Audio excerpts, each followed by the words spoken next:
So here's a lesson that Americans, actually I should probably say humans in general, have failed to learn. You go out and you spend a bunch of money on these fly traps, and they do nothing. And the reality of the situation is you're just making matters worse.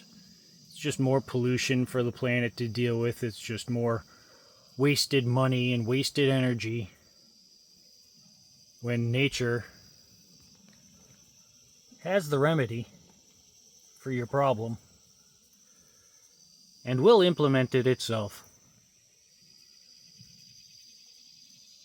What a beautiful spider. Doing the job that my money couldn't do. We're both benefiting from that spider's existence, and it's fixing my problem.